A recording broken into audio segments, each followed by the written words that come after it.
фотографии ждешь? Да. Я потом кадр сделаю.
Дорога.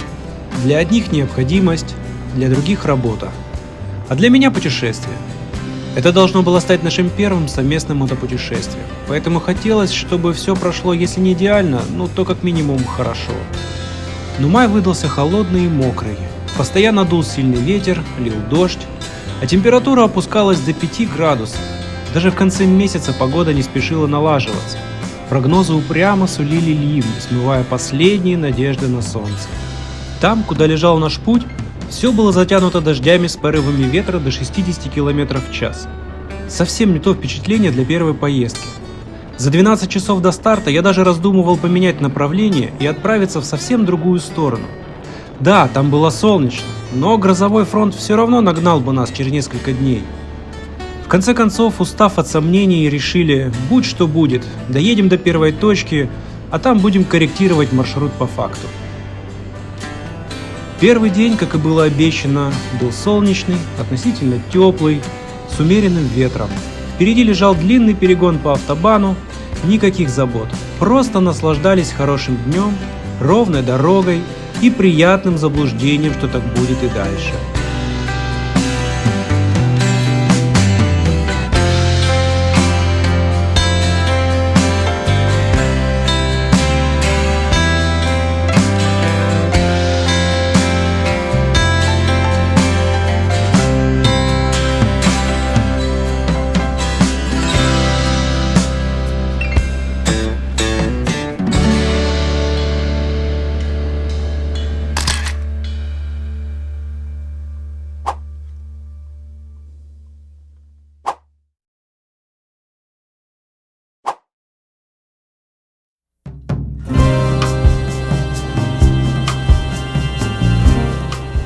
Раньше в своих одиночных путешествиях я старался избегать автобана. Казалось, это скучное и совершенно неинтересное занятие, где минимум интересных локаций, красивых пейзажей. Но оказалось, что и здесь есть своя изюминка. Кроме того, что так можно преодолеть большее расстояние, эта дорога не изматывает так сильно. Нет перекрестков, светофоров, зон с ограничением в 30 км в час. В наушниках играет любимая музыка, перед глазами бесконечная лента асфальта, а мысли уносятся далеко за горизонт.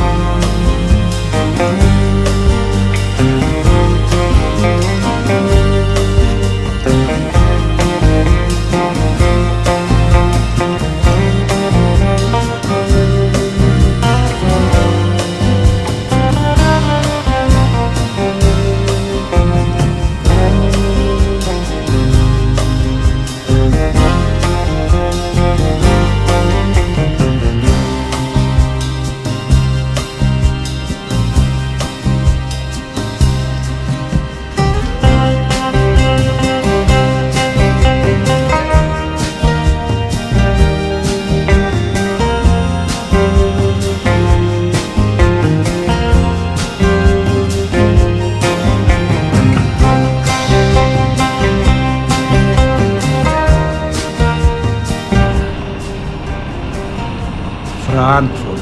Город, восставший из пепла. Крупнейший транспортный узел Германии. Финансовое сердце Европы. Маленький Манхэттен со стеклянными небоскребами и бурлящей жизнью.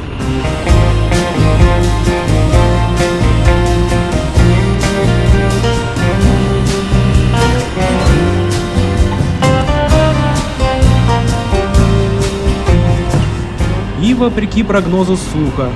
Так что у нас оказалось несколько часов, чтобы прогуляться по городу, поглазеть на его небоскребы и, искусно лавируя среди бесчисленных людских масс, почувствовать пульс большого города.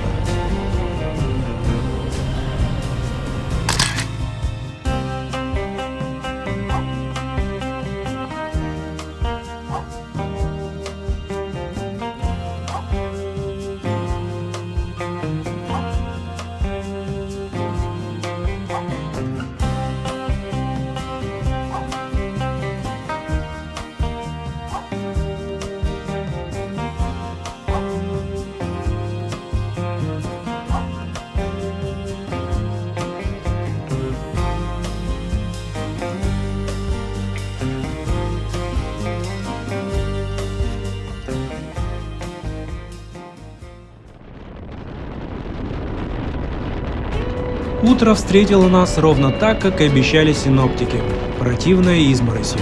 Но мы были к этому готовы, натянули дождевики и отправились в путь. В этот день маршрут проходил по узким извилистым дорогам. Несмотря на то, что путь пришлось немного сократить, дорога оставляла приятные впечатления, петляла через леса, поля, холмы, оставляя в стороне населенные пункты, будто специально создана для мотопрогулок.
Все-таки ездить по региональным дорогам гораздо интереснее, чем по монотонным автобанам. Впрочем, стоит признать, что по автобанам можно уехать гораздо дальше. Но сейчас я получал искреннее удовольствие, петляя вслед за дорогой, повторяя все ее изгибы, взбираясь на холмы и сбегая обратно вниз.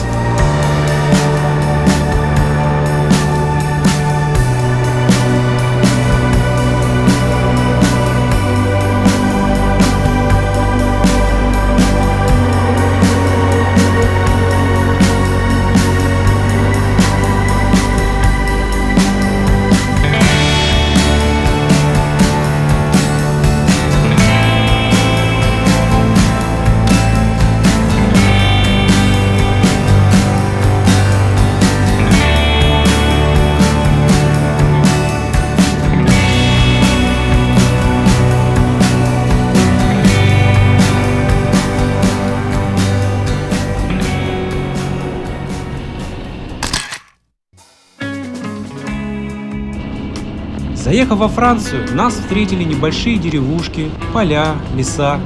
Каждый раз, когда въезжаешь в другую страну, всегда улавливаешь небольшие изменения. Вроде бы и все то же самое, но немного иначе. Другие шрифты на знаках, другое покрытие дороги, иначе подстрижена трава. По крайней мере, дождь идет, как и прежде. По прогнозу, он будет идти весь день с небольшими перерывами.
Город Мец, о котором я никогда прежде не слышал, оказался вполне себе приятным местом с живописной архитектурой. Мы прогулялись по городу, наделали фотографии и довольные вернулись в гостиницу. Лишь одинокий мотоцикл грустил под окном, густо покрытый смесью дорожной пыли и дождя. Придется с утра помыть. Ведь на завтра ожидалась сухая солнечная погода, так что мы могли успеть проехать весь маршрут по сухому.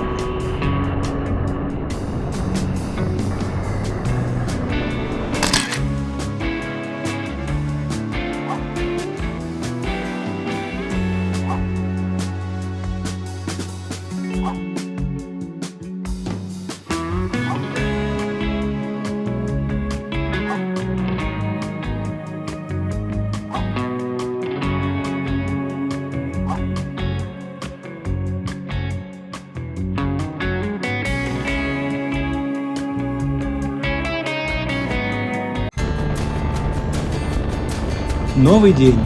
Мы отправились из города Мец дальше на запад. Позавтракав типичным французским завтраком, предоставленный отелем, мы порадовались, что больше нигде завтраки включены не были. Так что первой остановкой стал Макдак. Где-то по дороге нашли мойку и привели мотоцикл в порядок, вернув ему гордый блеск. И с хорошим настроением отправились знакомиться с Францией за пределами Гранд-Париж.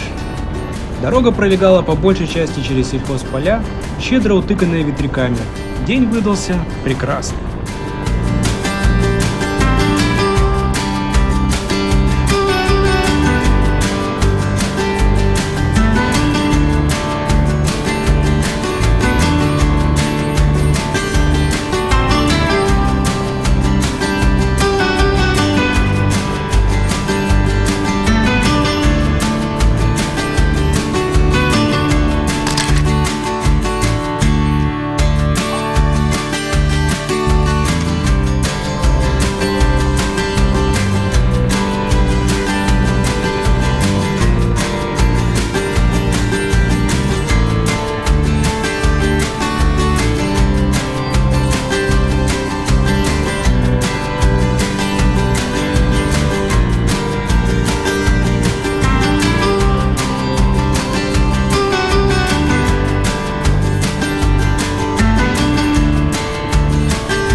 К вечеру небо потяжелело, надвигались тучи, серость большого города накатывала своим весом.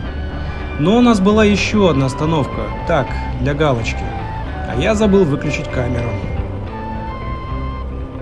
Прямо здесь, вот прям, не убегая. Он едет.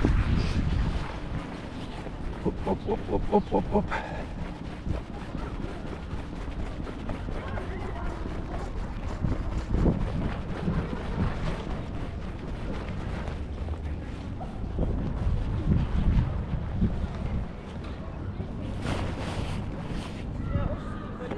Да.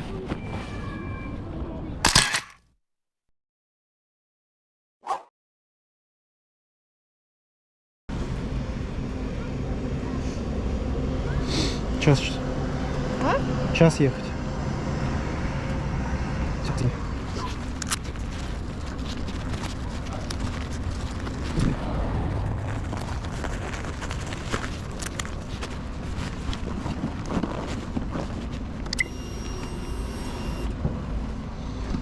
В 5 часов приедем.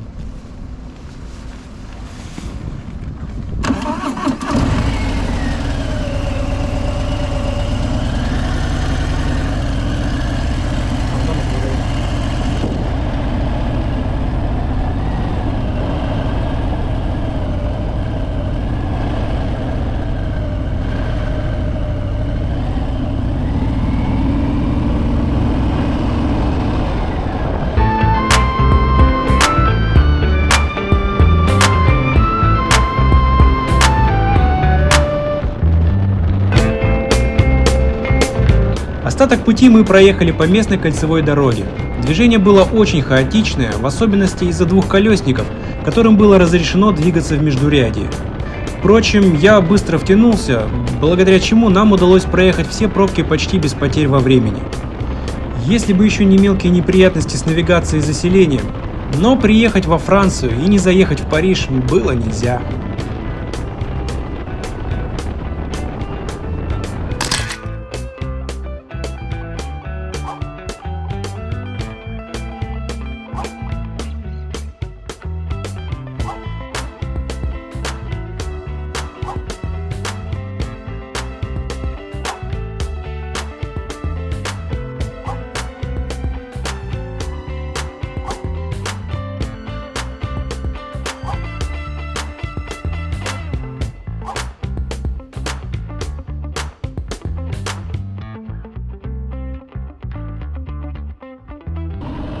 Утром путь лежал через Версаль, где мы наконец-то открыли для себя боланшери, булочные в общем.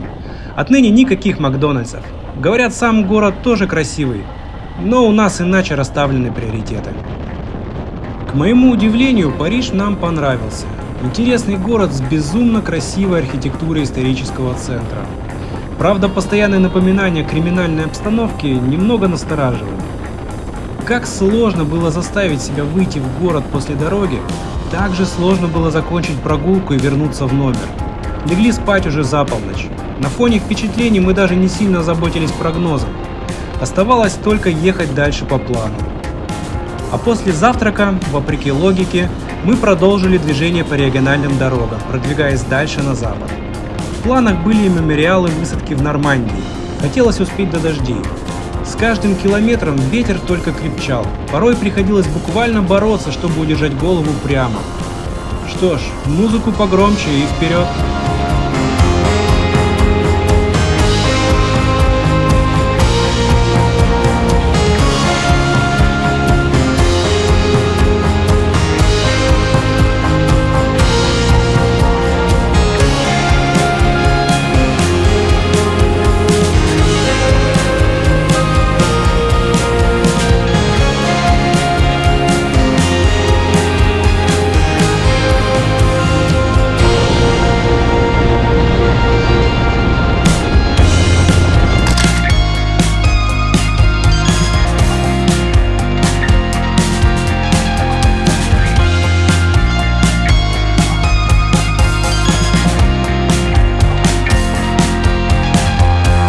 Доехать до всех мемориалов у нас не получалось по времени, поэтому ограничились мемориалом Джуно. Само место определенно значимое, но или времени было мало, или мы оказались не совсем там, где нужно, но кроме длинного пляжа и злого ветра ничего в памяти и не осталось. Зато пиццу там съели отлично. И погнали дальше на север, стараясь успеть до ливня.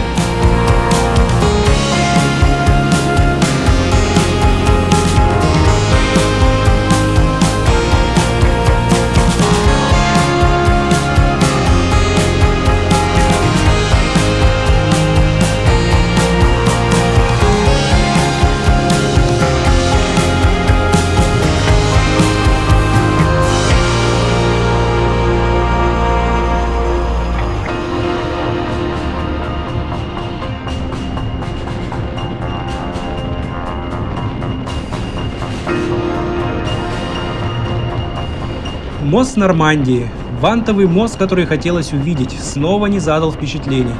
Бесконечный ремонт, плотное движение, фура, за которой пришлось тащиться, и еще этот запах промышленного города. Какие уж тут виды.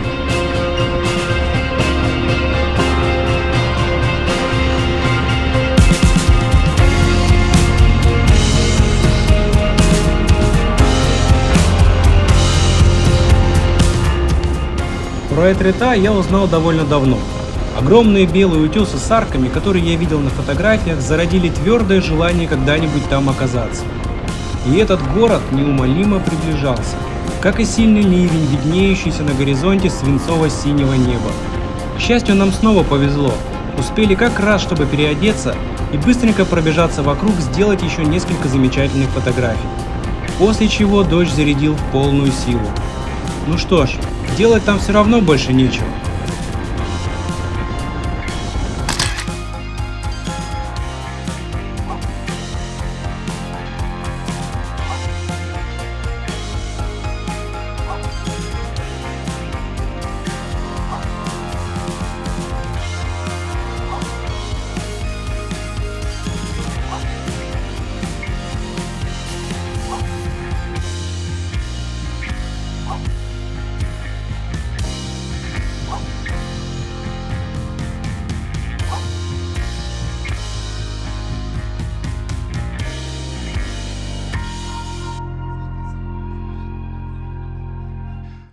Проснувшись под монотонный стук дождя, привычно облачились в экипировку и отправились искать ближайшую баланшеришную. А вы пробовали киш? Это было чудесно. С трудом удержавшись от второго захода за завтраком, погрузились на мотоцикл и двинули дальше на север. Лил вчерашний дождь, но этим нас было уже не остановить, тем более, что это был последний дождливый день. Постепенно облака посветлели и поредели, выглянуло солнце. Кажется, снова придется мыть мотоцикл.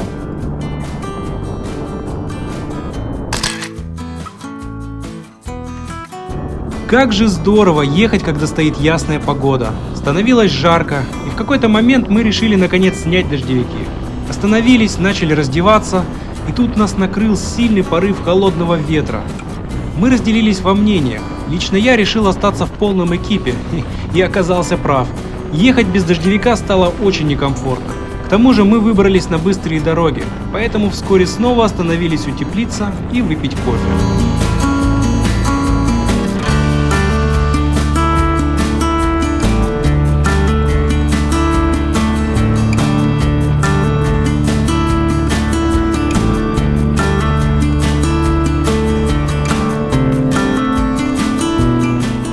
Остаток пути пролегал по автомагистрали, прочь из Франции, вперед в Бельгию.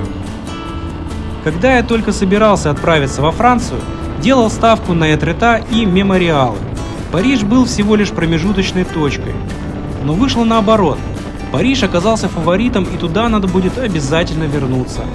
Сесть в кафе, взять кофе с булочкой, побродить по историческому центру, может даже подняться на башню.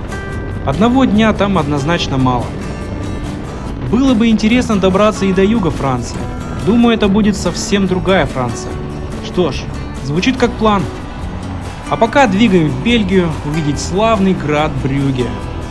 Но не зря же мы фильм посмотрели.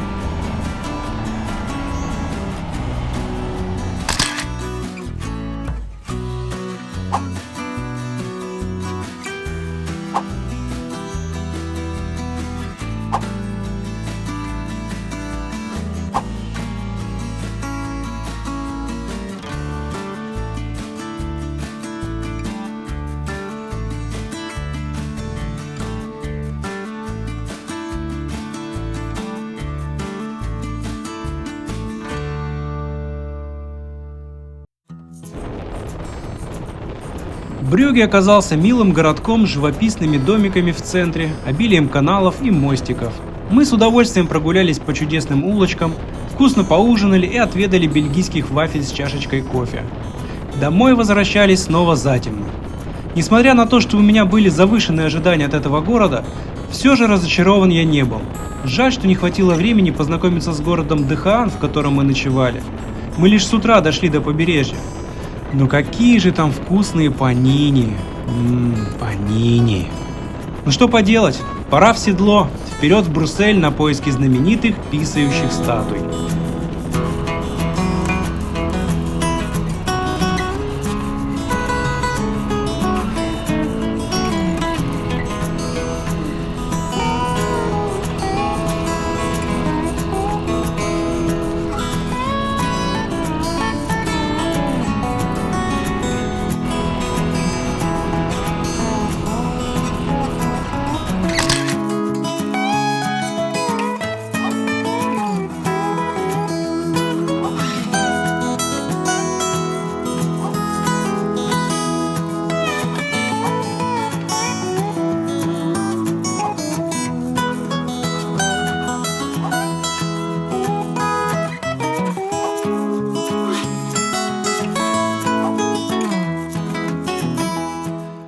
До Брюсселя добрались быстро. Бельгия очень компактная страна, только воткнул первую передачу, а уже приехал. Воспользовавшись преимуществом двухколесного транспорта, мы остановились в самом центре города, так что смогли быстро пробежаться и собрать какое-то представление о нем. Там есть такие же вкусные панини, как в Дехаане. Отлично. Ну и снова какие-то здания, бесконечные толпы людей. Думаю, вечером там довольно интересно. Но под серыми тучами, моросящим дождем осматривать достопримечательности, в мотоэкипе бродить между сувенирных лавок – такое себе удовольствие.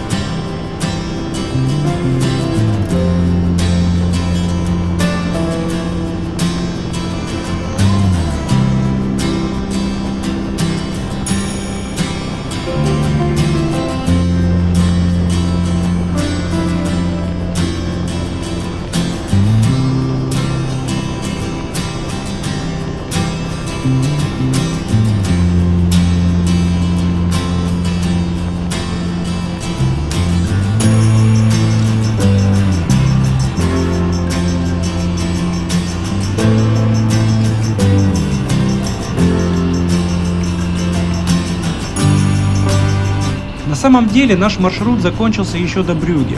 Дальше не было никакого плана, свободный выбор. Можно было отправиться в Нидерланды и окольными путями двигаться в сторону дома, или поехать в Люксембург. Но большинство решило отправиться домой, а мне оставалось лишь покорно согласиться. Поэтому вперед до следующей ночевки и прямой наводкой к дому.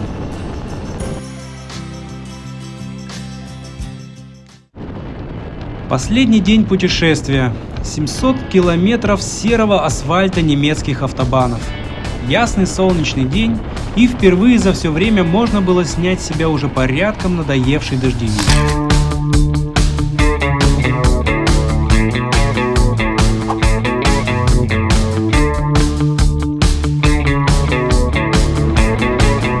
Километр за километром мы приближались к дому. Дорога любезно расстилалась под колесами, резво петляла, прокладывая свой путь меж холмов, лесов, полей, заботливо соединяя города и поселки в один огромный живой организм. Дорога – это строгий учитель, не прощающий ошибок, требующий постоянного внимания и жестко карающий за легкомысленность. Но она же дарит незабываемые впечатления, если ты достаточно внимателен и смел, чтобы ступить на нее. Опасно это дело выходить за порог.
Мы уже путешествовали на машине ранее, но мотоцикл – это иное.